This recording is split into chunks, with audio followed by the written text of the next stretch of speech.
बहुत से लोगों के मैसेजेस आ रहे हैं कि अमन भाई एक बार आप बताएं कि वजीरेक्स को लेकर आपको क्या लगता है कि वजीरेक्स का विड्रॉल आएगा। वजीरेक्स ने अभी 66% पेमेंट देने की बात कही है और बचे हुए पैसे कब मिलेंगे उसको लेकर भी नहीं बताया। और अभी इन्होंने आई थिंक बैंक्रप्सी के लिए सिंगापुर में भी फाइल कर दिया है। तो यहाँ पर हर चीज़ से एक ही चीज़ पता चल पा रही है कि वजीरेक्स की कहीं से भी नीयत नहीं है लोगों को कंपनसेट करने की, इवन दो लोगों का जो पैसा पड़ा हुआ है उसको भी वापस करने की। आज से पहले वजीरेक्स ने कभी भी नहीं बताया कि उसका एक बहुत बड़ा अमाउंट बैंकिंग का वो भी यहाँ पर डिपार्टमेंट्स के द्वारा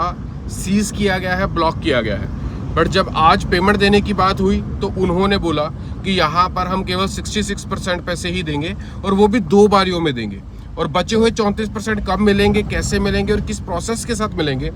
नहीं बताया गया। आज से जब कुछ दिन पहले उन्होंने ट्वीट कर बोला कि जी हम आपको आपके 55% एसेट्स दे देते हैं और आपका जो INR का विड्रॉल रहेगा वो 100% रहेगा, तो उस समय इन्होंने 100% क्यों बोला। पॉइंट नंबर 2, अब वजीरेक्स कंपनी तो इंडिया में रजिस्टर्ड है, तो ये बैंक्रप्सी सिंगापुर में क्यों फाइल कर रहे हैं, और अब ये कह रहे हैं कि हम तो सिंगापुर के एंटिटी थे। तो दोस्तों यहाँ पर भी झोल नज़र आ रहा है, क्योंकि इनको पता है कि अगर हम सिंगापुर में इस मैटर को ले जाएंगे तो सारे के सारे लोग, जितने लोगों को भी प्रॉब्लम है, उनको वहीं पर प्रोसीड करना होगा, क्योंकि एक मैटर ऑलरेडी कोर्ट में वहाँ पर चल रहा है। इस वजह से इन्होंने ये सब चीज़ें सिंगापुर की तरफ मूव की है, सो दैट लोगों का जो प्रेशर है और जो इम्पैक्ट है वो वहाँ पर ना दिखाई दे। पॉइंट नंबर 3, ये पिछले लगभग 1.5 महीने से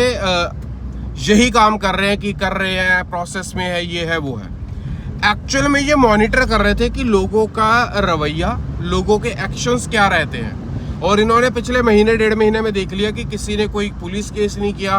किसी ने कोई FIR नहीं करवाई, कोई कोर्ट नहीं गया, किसी प्रकार की कोई फाइलिंग नहीं हुई,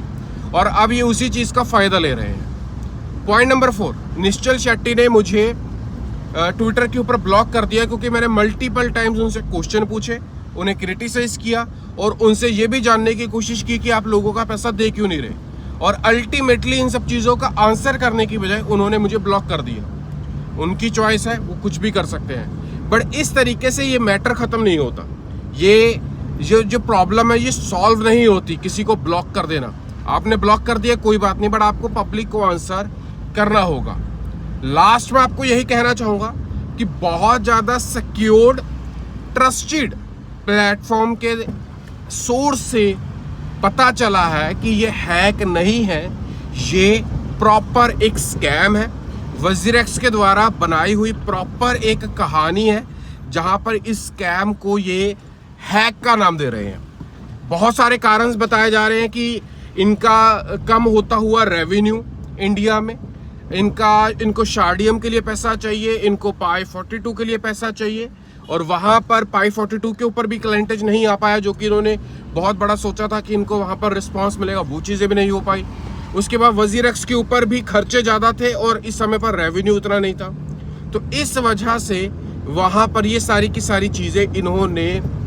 हैक का नाम दिया, बट ये एक स्कैम है और ये सारी की सारी चीज़ें सोच समझकर खुद ही यहाँ पर की गई है। हाँ, इन्होंने एक चीज़ बहुत बढ़िया की है, जहाँ पर जो लगभग बैंक विड्रॉल के ऊपर 25 रुपये का विड्रॉल था, वहाँ पर अब इन्होंने बोला कि विड्रॉल के ऊपर केवल 10 रुपये लगेंगे आपके, यानी कि आपको एक हैवी डिस्काउंट, दिवाली अभी दूर है, बट आपको दिवाली ऑफर का डिस्काउंट 15 रुपये,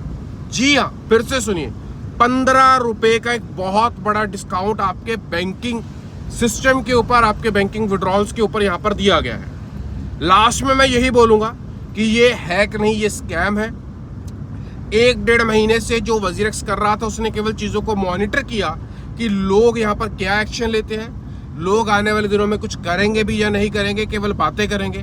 ट्विटर के ऊपर बहुत सारी प्रोफाइल्स हैं जो जस्टिस के नाम पर फॉलोअर्स को बटोर रही हैं, बट उनका प्रोफाइल जैसे वजीरेक्स को लेकर है, वजीरेक्स का नाम यूज़ कर रहे हैं, लोगों को जस्टिस देने की बात कर रहे हैं, बट उन लोगों को, सब लोगों को इकट्ठे कर एक प्लेटफॉर्म के ऊपर इकट्ठे होकर कुछ लीगल प्रोसेस यहाँ पर स्टार्ट करना चाहिए, कंपनी को सू करना चाहिए, और भी बहुत सारी चीज़ें हैं जहाँ पर कुछ एडवोकेट्स के पैनल्स के साथ डिस्कस कर यहाँ पर स्टेप्स को लेना चाहिए। लोगों की गाढ़ी कमाई, वाइट की इनकम 1 नंबर की इनकम यहाँ पर इन्वेस्टेड है। वजीरेक्स इस तरीके से नहीं भाग सकता। और अब तो ऐसा लग रहा है कि वजीरेक्स जो आपके बचे हुए 55% फंड्स हैं वो भी यहाँ पर नहीं देगा, क्योंकि अगर वो जिस तरीके से कह रहा है कि उसने सिंगापुर कोर्ट में मूव किया है, तो ये मैटर अब कोर्ट में चला गया तो 4, 5, 7 साल तो कहीं नहीं खत्म होने वाला। इंडिया में तो 20-25 साल, बट वहां पर भी 5-7 साल तो बड़े आराम से, और 5-7 साल आपके 55% फंड भी नहीं मिलने वाले। माउंट गॉक का केस ही देख लीजिए, 2013 का मैटर और आज 2024, 11 सालों के बाद लोगों के पैसे मिले हैं। और यहाँ पर मुझे नहीं लगता कि वजीरेक्स की नीयत साफ है। निश्चल शेट्टी, मुझे ऐसा लगता है कि शेट्टी हटा देना चाहिए और चोर लगा देना चाहिए वहाँ पर, क्योंकि इस समय जो चीज़ें हो रही हैं और पब्लिक को जिस तरीके से इग्नोर किया जा रहा है, पब्लिक को फूल बनाया जा रहा है, और ये अमाउंट छोटी कोई 2, 4, 5 लाख रुपए नहीं है, ये अमाउंट करोड़ों रुपए है, अरबों रुपए में है, करोड़ों में भी नहीं, अरबों रुपए में है। तो मैं आपको बोलूँगा कि आप सब लोग इकट्ठे हुए, कुछ प्लान्स बनाएं। अगर आपके पास कोई प्लान है तो आप मुझे ट्विटर के ऊपर डीएम कर सकते हैं, आप ट्विटर के ऊपर अपना मुझे टैग कर सकते हैं। अगर कुछ समझ आता है आपका प्लान तो डेफिनेटली हम मूव करेंगे। मैं लास्ट में यही कहना चाहूँगा, मेरा पर्सनली 1 रुपये का नुकसान नहीं हुआ है वजीरेक्स के ऊपर। वजीरेक्स अकाउंट में मेरे 12,000 रुपये पड़े हुए थे, जो कि मैंने हैक होने से 24 से 30 घंटे पहले ही विड्रॉल किए थे। पता नहीं जर्नल ऐसे ही विड्रॉल किए थे, उसमें मेरा कोई पैसा नहीं फंसा हुआ था। कुछ लोगों को लगेगा कि ना अमन रोज ट्वीट करता है, वीडियो डालता है वजीरेक्स के अंगे, शायद इसका पैसा फंसा हो, मेरा पैसा नहीं फंसा। बट मैं चाहता हूं कि मैं आप सब लोगों के साथ खड़ा हूं, इंडियन कम्युनिटी के साथ खड़े हूं, इंडियन क्रिप्टो कम्युनिटी के साथ खड़े हूं। Web3 जिस तरीके से इंडिया में मूव कर रहा है उसको हम पॉजिटिव डायरेक्शन में लेकर जाएं। अदरवाइज अगर इस तरह की चीज़ें होती रही तो गवर्नमेंट कभी भी क्रिप्टो को यहाँ पर लीगलाइज नहीं करेगी, और इसका इम्पैक्ट 2000 करोड़ का हैक नहीं है,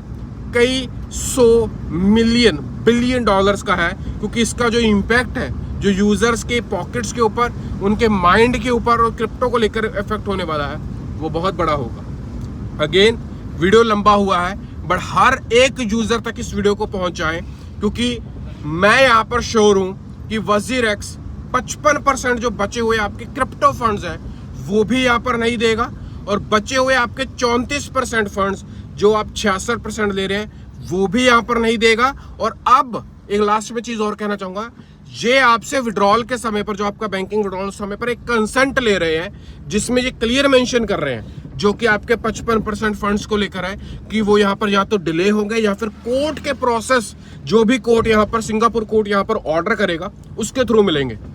भाई हम इंडियन, पैसा Indian, WazirX entity Indian, company Indian, उसके ऑनर्स इंडियन, और आज बात कहां पर हो रही है? सिंगापुर में। मैं आपको यहां पर रिपीट करना चाहूंगा कि जितनी और भी क्रिप्टो एक्सचेंजेस हैं, एक बार आप उनसे भी सवाल पूछ लें, कहीं आप थाईलैंड में, आप इंडोनेशिया में, आप कनाडा में रजिस्टर्ड तो नहीं है, क्योंकि अगर कल को कुछ कांड हुआ तो आप हमें बोलेंगे जी वहां की कोर्ट फैसला करेगी, और रहते हम यहाँ पर हैं। ये सारे के सारे सवाल अगर आज हमने नहीं उठाए तो हमें ये अपने वजीरेक्स में लगाए हुए 45% नहीं, पूरे के पूरे 55% यानी कि 100% फंड्स को यहाँ पर भूल जाना चाहिए। इस वीडियो को आग की तरह वायरल करें, मेरा कोई फायदा नहीं है, बट अगर आज हम एक प्लेटफॉर्म के ऊपर इकट्ठा नहीं हुए, ट्वीट गेम खेलकर कुछ नहीं बनेगा, लीगली मूव करना होगा, क्लियर बोल रहा हूँ।